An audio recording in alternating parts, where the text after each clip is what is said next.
The Justice Department Inspector General report on FISA abuse against the Trump campaign will include criminal violations by the Obama administration. Hello, this is Robert Romano, Vice President of Public Policy with Americans for Limited Government, dailytorch.com. Hit that subscribe button. Today we're going to be talking about the upcoming Inspector General report from Justice Department Inspector General Michael Horowitz. It's going to be released on December 9th. Lindsey Graham, Senator out of South Carolina, he made news on Fox News on November 20th when he announced this report, and he says that Inspector General Horowitz will be coming to testify to the Senate Judiciary Committee on December 11th.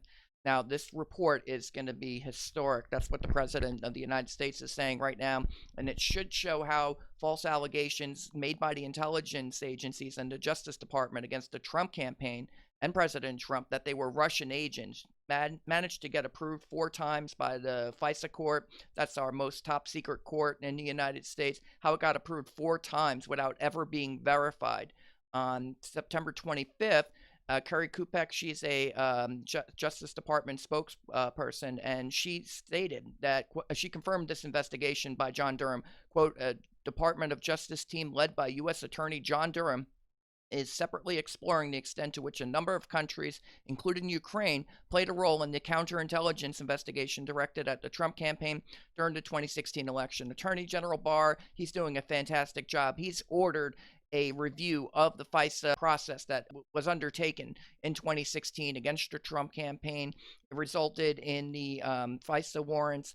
And it turns out that the FISA warrants against the Trump campaign, which gave the Obama administration, the incumbent party, unprecedented access to the Trump campaign, the opposition party, in an election year full of emails, text messages, phone calls, and other documents. And it was all based upon this DNC, Hillary Clinton paid for, Fusion GPS, former British spy Christopher Steele dossier that falsely alleged that President Trump and his campaign were Russian agents, that Paul Manafort, Carter Page, that they were helping Russia out with the hack of the DNC and putting in emails onto WikiLeaks, that Michael Cohen had traveled to Prague and had spoken with Russian agents, supposedly, and that turned out not to be true. And the reason we know that it's all not true was because of the Mueller report. Special counsel Robert Mueller, he was appointed in 2017, and for 2 years he investigated this issue, and he came back with no evidence of any conspiracy between the Trump campaign and the Russian government. And this is the same now dossier that in January 2017, when the Justice Department had not yet admitted that they used this dossier, James Comey called it, former FBI director, quote, salacious and unverified. And then the last renewal happened in June 2017, right after Special Counsel Mueller had been appointed, and then they didn't do it anymore. There was something wrong with the dossier, I think, and with this supposed well-developed conspiracy of cooperation between Trump and Russia that Steele had alleged. Steele elaborated in July 2016 in the dossier. Quote, this was managed on the Trump side by the Republican candidate's campaign manager, Paul Manafort, who was using foreign policy advisor Carter Page and others as intermediaries.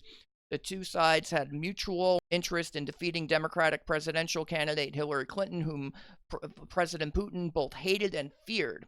Inter alia, Sorsi acknowledged that the Russian regime had been behind a recent leak of embarrassing email messages emanating from the Democratic National Committee to the WikiLeaks platform. The reason for using WikiLeaks was a plausible deniability, and the operation had been conducted with the, quote, full knowledge and support of Trump and senior members of his campaign team. But now we know from the Mueller report, again, that none of this was true. We're going to quote some portions from the Mueller report here. Quote, the office did not find evidence likely to prove beyond a reasonable doubt that campaign officials such as Paul Manafort, George Papadopoulos, and Carter Page acted as agents of the Russian government or at its direction, control, or request during the relevant time period. And then as for Michael Cohen, per Mueller, quote, Cohen had never traveled to Prague, so he couldn't have been there talking to Russian agents about mopping up the mess of the WikiLeaks fallout and this supposed conspiracy between Page, Manafort, and Russia at Trump's direction. And still, he was also alleging other things like President Trump was a bought and paid for Russian agent, that the Russians had been cultivating him. You can see it right here. U.S. presidential election, Republican candidate Donald Trump's activities in Russia and compromising relationship with the Kremlin. Quote, Russian regime has been cultivating, supporting, and assisting Trump for at least 5 years. It supposedly went back to at least 2011. aim endorsed by Putin has been to encourage splits and divisions in the Western alliance. So President Trump's a bought and paid for Russian agent. And then Mueller looks at it, and he doesn't come back with anything like that. He doesn't indict Manafort, Papadopoulos, Carter Page, Michael Flynn, Roger Stone with any conspiracy with Russia. There was a lot of process crimes, but that had nothing to do with being, Russian agents and foreign agents, because you can see it right here. They didn't find evidence that they were Russian agents. Suffice to say, Mueller added, quote, the evidence was not sufficient to charge any member of the Trump campaign conspired or coordinated with representatives of the Russian government to interfere in the 2016 election, meaning someone had to make it all up.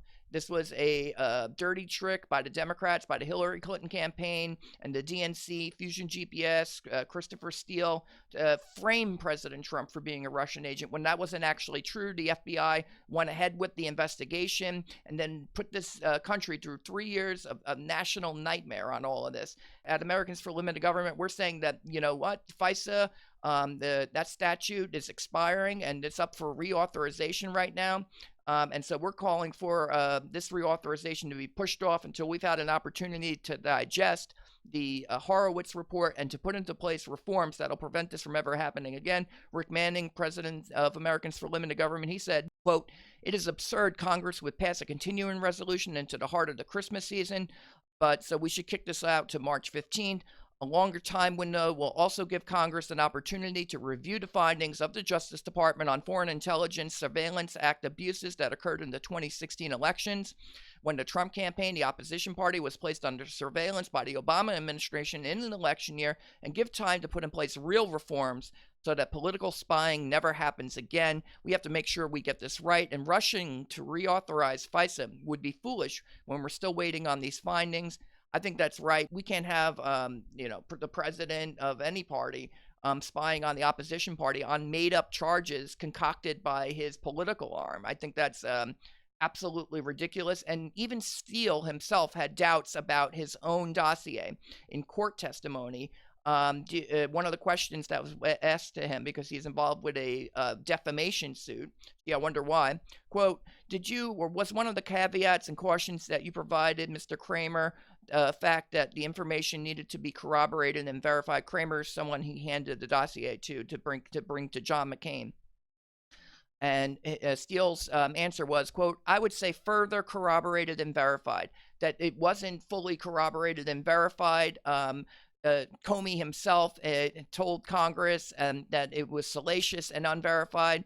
Now, Steele says that his sources were from Russia, but he didn't name them in this dossier here. But you can see who he says they were. Source A was a former top Russian intelligence officer. Source B was a senior Russian foreign ministry figure. Source C was a senior Russian financial official. Source D was a close associate of Trump. Source E was an ethnic Russian close associate of Trump. Source F was a female staffer at the hotel. Source G was a senior Kremlin official. Now, the FBI, they went to some of these sources, according to the New York Times, and we can see this. The New York Times reported on April 20th that in January 2017, the FBI interviewed one of the main sources of the dossier and came away with, quote, misgivings about its reliability that arose not long after the document became public in January of 2017. I'm sure one of those was that, Michael Cohen had never been to Prague, so how could he have been there talking to Russian agents? If he wasn't there talking to Russian agents, then the substance of the conversation that Steele conveys in the dossier couldn't have possibly happened. You get the whole thing wrong there. And so Mueller report likely to renew scrutiny of Steele dossier. And so this report, again, it came out on April 19th, 2019. It was earlier this year.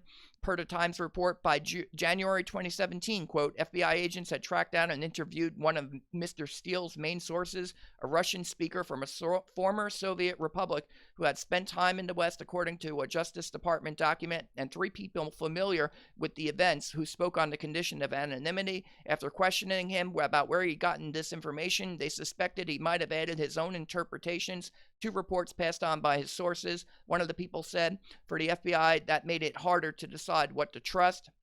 And the FBI considered the possibility that maybe it was Russian disinformation that was polluting the intelligence stream. Here's what the report says, quote, FBI agents considered whether Russia had polluted the stream of intelligence, but did not give it much credence, according to the former official. So Steele's sources, were they former senior Russian officials? Was he talking to people in the Kremlin or not, as he alleged? And if they were not those people, then who was he actually talking to? We know that Steele used go-betweens, so he didn't go to Russia himself. And who is this, quote, Russian speaker from a former Soviet republic who had spent time in the West and who the FBI thought was adding his own interpretations to the Steele dossier? That Steele then repeated to the FBI then repeated to the FISA court, and then you had this Mueller probe and the spying on the Trump campaign in an election year, an unprecedented abuse of power. Now, House Intelligence Committee, Adam Schiff, he's shutting down lines of questioning on this. If you go to Gordon Sondland's to closed-door testimony, Devin Nunes, the ranking member, Republican out of California, he's an American hero as far as I'm concerned. He wants to ask Sondland about Ukrainian origins of the Steele dossier specifically. Quote, were you aware of that the origins of the Steele dossier were from Ukraine? Many of the origins in the original Steele dossier were from Ukraine, the politicians within Ukraine? Adam Schiff interrupts. I would just like to posit that this is the ranking member's view. We cannot accept this as an actual or factual representation.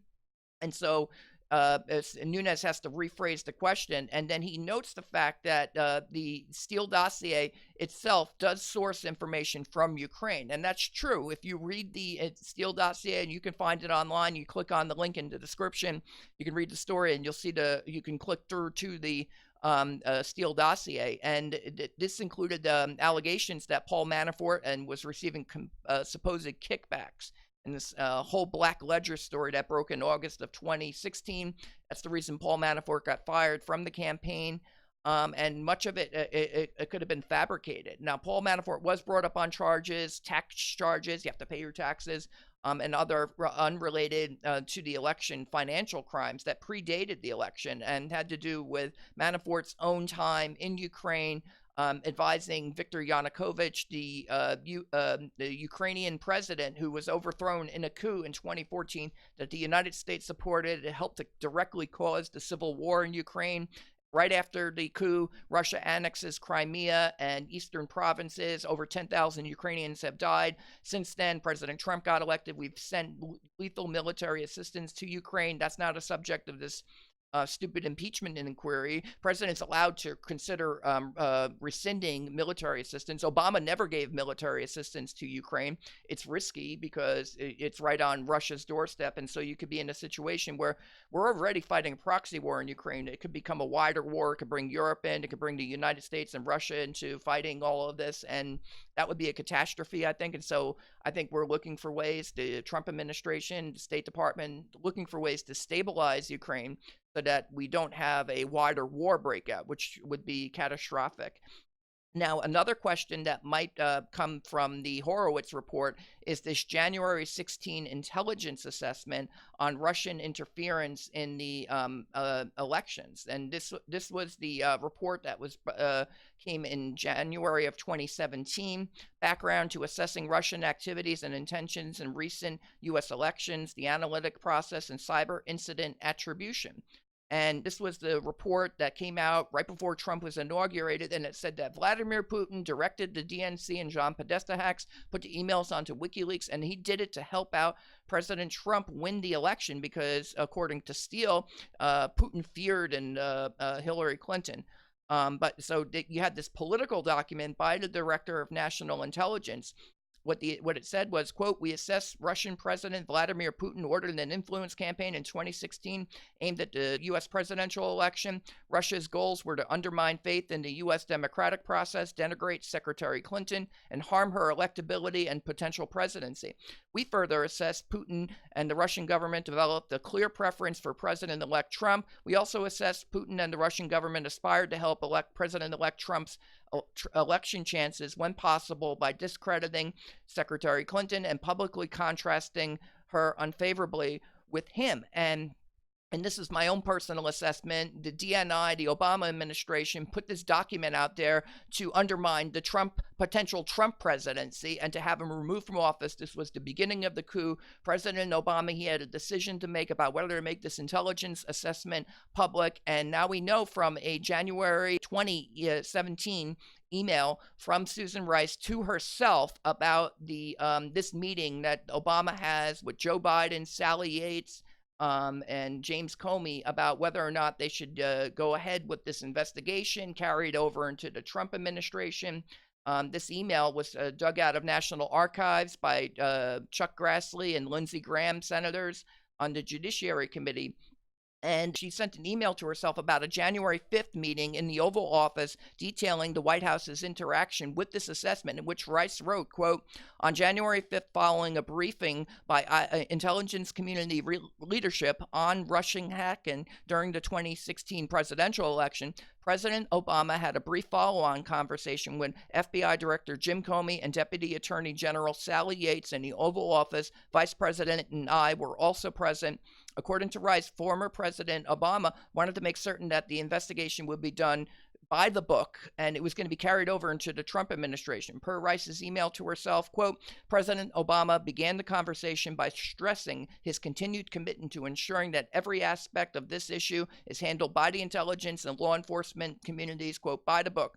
The president stressed that he is not asking about, initiating, or instructing anything from a law enforcement perspective. He reiterated that our law enforcement team needs to proceed as it normally would by the book. From a national security perspective, however, President Obama said he wanted to be sure, as we engage with the incoming team, the Trump transition team, we are mindful to ascertain if there is any reason we cannot share information fully as it relates to Russia. The president asked then FBI Director James Comey to inform him if anything changes in the next few weeks that should affect how we share classified information with the incoming team. James Comey said he would. And again, we know this from the Chuck Grassley, Lindsey Graham disclosure of this email.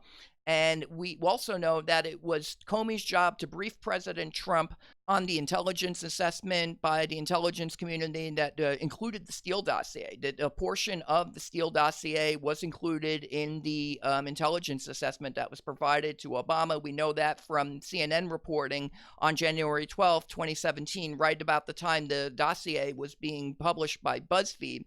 As for the assessment, this was their original sin. And James Comey, he lied to President Trump about the extent of the investigation. He told him it wasn't about President Trump, but it was. And the investigation was into whether or not he was a Russian agent. They were false allegations. We know that from the Mueller report now. And that's why Comey was fired. President Trump knew all along that he was innocent, that he was no Russian agent. As for the assessment, it set the stage for this investigation to be carried over into the Trump administration, newly sworn in on allegations that he was really a Manchurian candidate. This put the American people through a 2.5-year-long nightmare, and it's undermined President Trump's ability to do his job, and especially in areas of foreign policy. Trump, along with his campaign advisor, Michael Flynn, at the time he became the national security advisor, they ran on the idea of calming tensions between the U.S. and Russia. What the intelligence community did with the assessment and the Justice Department with its ongoing investigations was to undermine the Article 2 execution of the Constitution by the president, the executive power. He sets foreign policy, and what the administrative state was saying here was, you're not allowed to set foreign policy, and you're not going to set policy with Ukraine, you're not going to set policy with Russia, and we're going to control all of that, and you're going to do what you're told, Mr. President, or else. And I think that's why James Comey briefed the president on these allegations, to threaten him and to blackmail him into doing the administrative state's bidding on these issues. I think it was an act of war. This undermined the cornerstone of Republican government, the peaceful transfer of power. And so now, how do we put the genie back in the bottle? I think that sometimes revolutions are born out of necessity. In the Roman Republic, a couple thousand years ago, it was founded after the first Brutus slayed the last Roman king. And he made the people of Rome swear an oath that they wouldn't suffer a tyrant. 2 millennia later, the British Parliament and King George, they gave rise to the American Revolution through their tyrannical governance of the colonies. Eventually, the weak Articles of Confederation after the war, they gave rise to the Federal Constitution, which had the separation of powers, which includes a strong executive.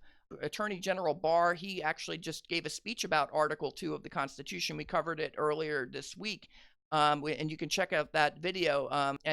Basically, the strong executive, the vesting in the unitary executive of the president of the United States was supposed to mitigate these kinds of factions that occur in administrations. Rome fell from being a republic to an empire and with a dictatorship under the Caesars and the emperors because of this factionalization. They had two consuls. And then Pompey and Caesar, they ended up fighting it out. There was a civil war, and it ended the republic. When you have the factions in the executive branch, it's exceptionally dangerous. That's exactly what Obama created when he carried the investigation over to the Trump administration. He could have said, you know what, we're not publishing this assessment. We're not going to suggest that President Trump is a Russian agent, and I'm shutting down this investigation, Mr. Comey. That's what Obama should have done, and none of this would have ever happened. And it turned out it was all false allegations anyways. Now they want to impeach President Trump for trying to set policy in Ukraine under the fallacious grounds that he can't review military assistance. He can terminate treaties. The presidents have done this since the beginning.